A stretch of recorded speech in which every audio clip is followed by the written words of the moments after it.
আৰু এই 1 নম্বৰ সন্তানক হেৰাই যোৱাৰ কাৰণে আমি বহুত মৰ্মাহত। তেওঁ এজন শিল্পী নাছিল, তেওঁ এজন মানৱ দৰদী আছিল, তেওঁ মানৱ বিপ্লৱী আছিল।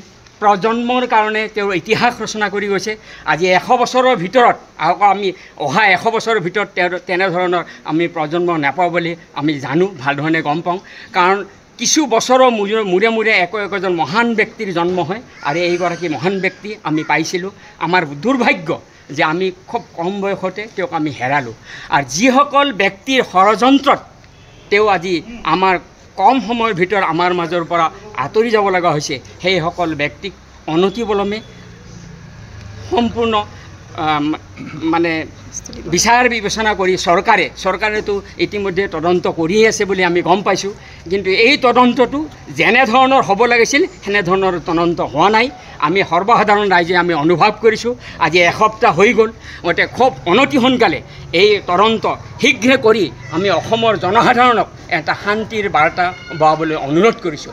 আৰু এইখিনিতে এটা এই শান্তিৰ বাৰ্তাত আমি এটা নতুন বাৰ্তা দিবলৈ ইচ্ছা কৰিছোঁ, যে এইখিনিয়ে নতুন বাৰ্তা যে I love Mohammad, I love Mohammad, I love Zubeen Garg, I love Zubeen Garg, জয় জুবিন গাৰ্গ, জয় আই অসম।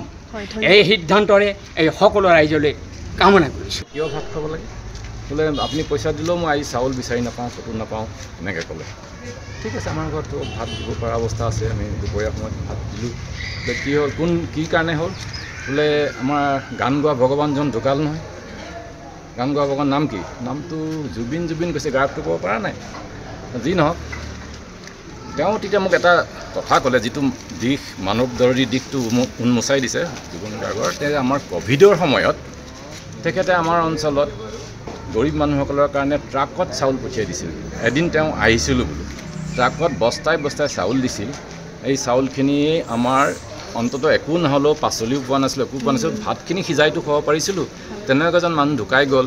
তেওঁ কি কৰিছিল জানানে? গান গাইছিল বুলি জানো। মানুহগৰাকী একদম সঁচা অন্তৰে কথাখিনি কৈছিল। এইটো এটা মানৱ দৰদী দিশ, এইটো হয়তো ক'তো প্ৰচাৰ হোৱা নাই, মই নিজেই গম পাইছোঁ।